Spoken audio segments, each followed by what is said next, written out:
സുഹൃത്തുക്കളെ, എൻ്റെ പെപ്പർ തക്കൻ തോട്ടത്തിൽ ഷെയ്ഡ് റിമൂവ് ചെയ്തുകൊണ്ടിരിക്കുകയാണ്. മൂന്നാമത്തെ പ്രാവശ്യമാണ് പൂത്തതിന് ശേഷം ഷെയ്ഡ് റിമൂവ് ചെയ്യുന്നത്. എല്ലാം കായ്ച്ചിട്ടുണ്ട്. ഈ കായ്കൾ തൊഴിഞ്ഞു പോകാതിരിക്കാനാണ് നമ്മൾ ഷെയ്ഡ് ഇറക്കുന്നത്.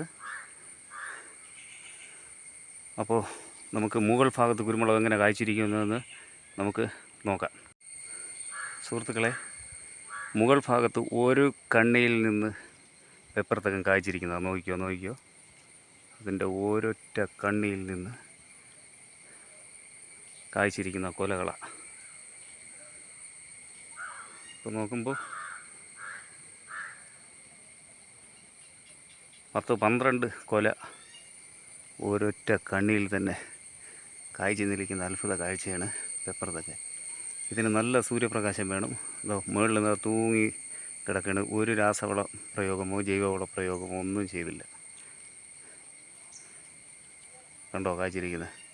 നല്ലൊരു സൂപ്പർ കാഴ്ചയല്ലേ ഇത്? നല്ല രീതിയിൽ പരിചരിച്ച നല്ലവണ്ണം കായ്ക്കുന്ന. ഇതിപ്പോൾ ഒന്നും ആയില്ല, മണി പിടിച്ച് തുടങ്ങിയതേ ഉള്ളൂ. ഇത് ഓരോന്നിലും തന്നെ 250-300 മണിയുള്ള വലിയ കൊലകളുമുണ്ട്. എല്ലാം 300 മണിയിൽ കൂടുതലുള്ള കൊലകളാണ്. 200, 250, 150 മണി തൊട്ടേ സ്റ്റാർട്ടാവും. സൂപ്പർ കൂടിയാണ് പെപ്പർ തക്കൻ.